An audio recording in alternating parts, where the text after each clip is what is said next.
Assalamualaikum warahmatullahi wabarakatuh. Baik, selamat berjumpa kembali. Salam sejahtera.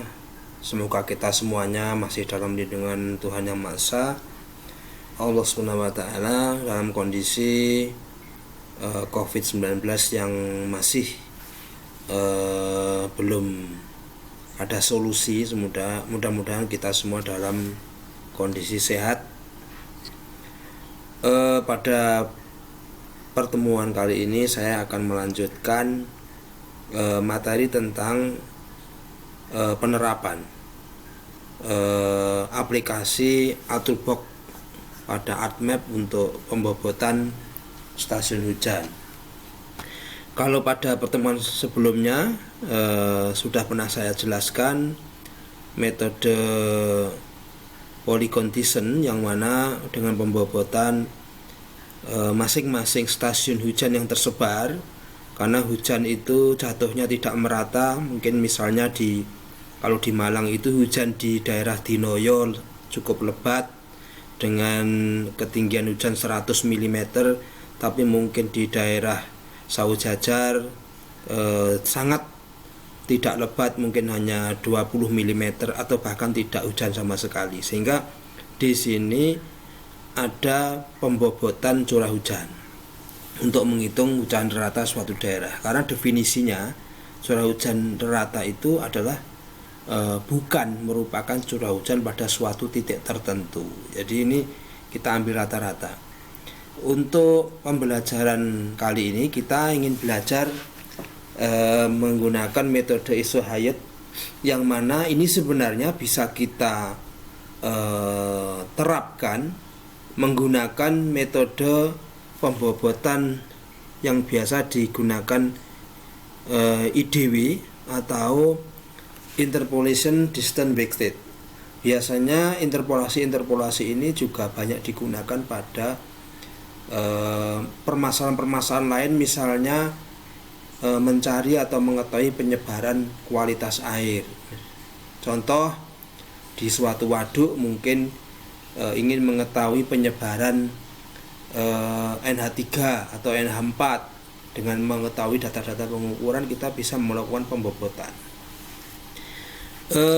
Namun ini kita akan mengaplikasikan untuk pembobotan stasiun hujan. Untuk penyiapan data, saya rasa saya tidak perlu mengulang untuk di Google Earth-nya. Kita cukup menggunakan file yang sudah ada. Misalnya kita buka data DAS Pekalen ya. Kemudian mungkin stasiun hujan yang kita perhitungkan. Di sini ada beberapa stasiun hujan.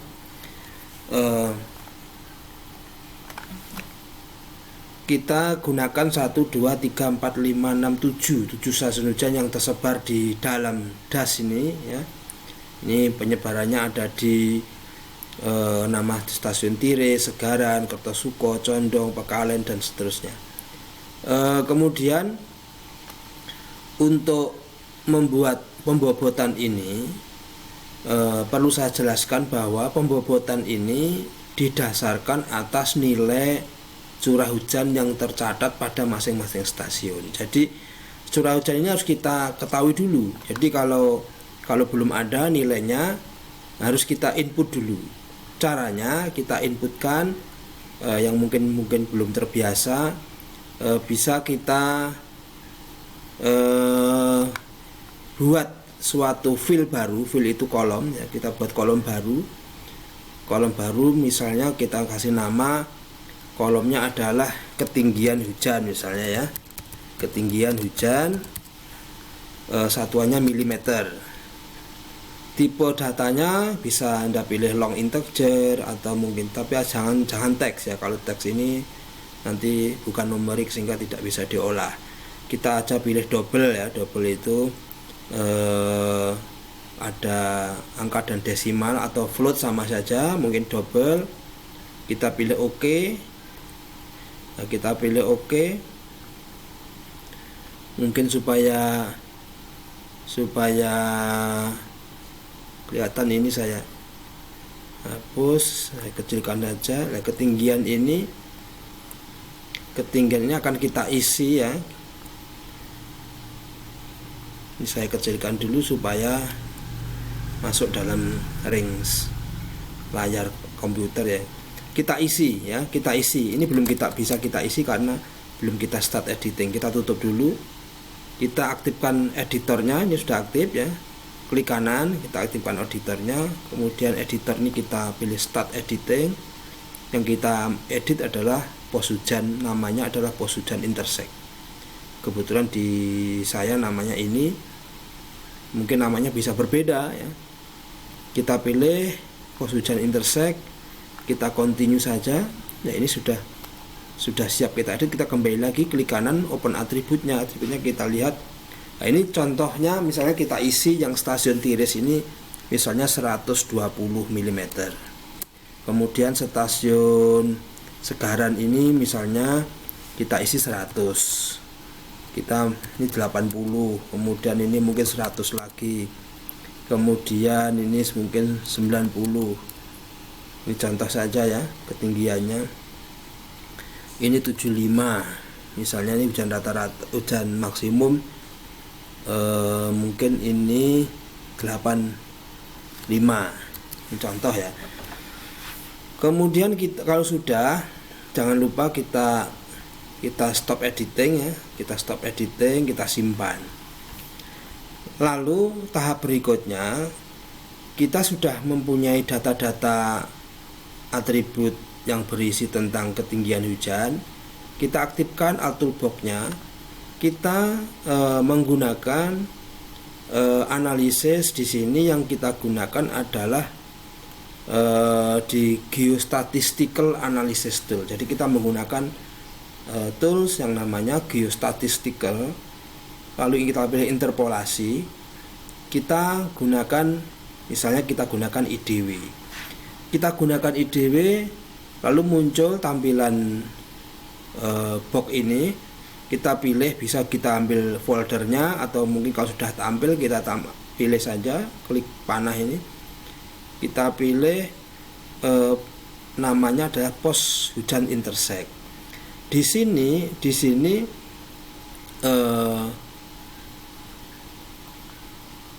set value-nya ini bisa kita isi, atau mungkin pos hujan saja, biarin saja. Nah, ini output rasternya kita isi, namanya nanti nama filenya apa, misalnya kita pilih IDW2 misalnya ya. Kemudian pembobotannya, fill yang kolom yang digunakan adalah kita pilih ketinggian hujan yang baru kita isi tadi. Lalu kita oke. Sebelum kita oke, kita masuk ke environment. Ya, tujuannya adalah kita aplikasikan pembobotan itu untuk keseluruhan das. Dalam hal ini adalah Pekalen. Kita coba pilih same as layer batas das. Ya. Nama filenya adalah di sini karena batas das. Kita oke. Lalu kita coba. Nah, di sini sudah tampil hasil analisis IDW. Ya, hasil analisis IDW interpolated. Dari hasil IDW ini, yang mana ini namun masih belum nempel antara das dan IDW. Supaya nempel ini kita harus ubah dulu ya, menjadi data vektor ya. Pada pertemuan sebelumnya sudah saya jelaskan bahwa data di dalam SIG itu ada data vektor dan data raster, di mana batas das yang saya tampilkan ini adalah data vektor, sementara data IDW yang dihasilkan ini adalah data raster yang dibangkitkan dari menggunakan grid cell dari interpolasi nilai-nilai ketinggian hujan tadi. Sehingga ini tidak bisa kita overlaykan karena jenis datanya berbeda, sehingga ini kita rubah dulu menjadi data vektor caranya ini adalah kita ubah menjadi kontur, karena ini sebenarnya menghubungkan kontur-kontur yang mempunyai ketinggian hujan yang sama. Ini ketinggiannya hujan sama. Caranya kita ubah menggunakan Ultrabox yang tersedia. Kita pilih surface. Di surface ini ada pilihan kontur.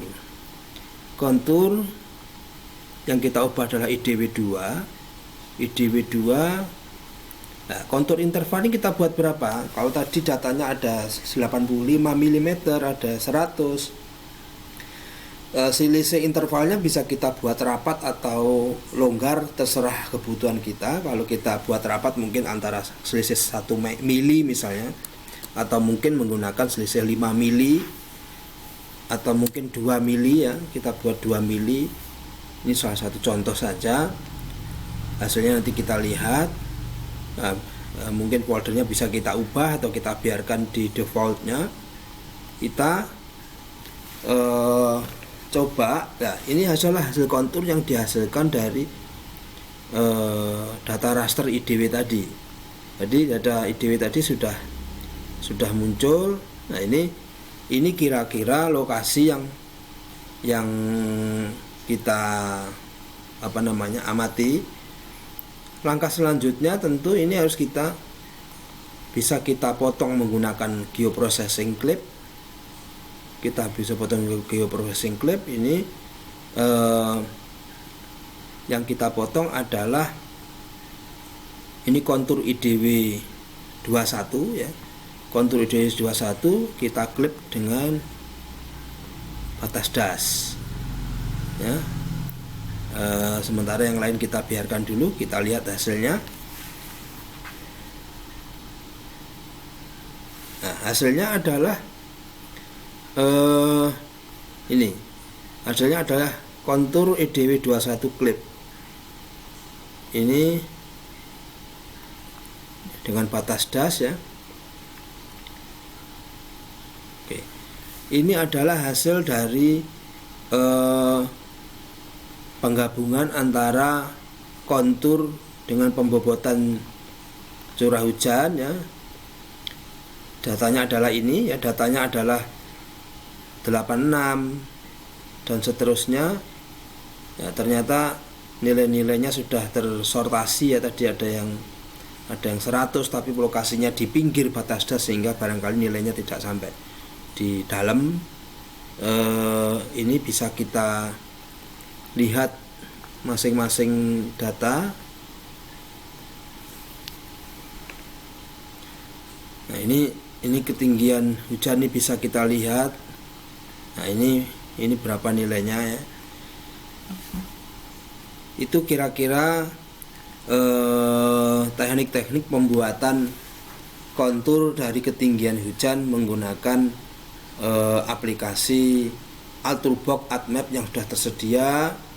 Di Ultrabox ini selain IDW juga ada empirical Bayesian kriging, ada banyak sekali juga interpolasi metodologi yang bisa kita terapkan. Itu saya rasa pertemuan kali ini. Sampai jumpa pada pertemuan selanjutnya. Terima kasih. Assalamualaikum warahmatullahi wabarakatuh. Sehat dan sukses selalu.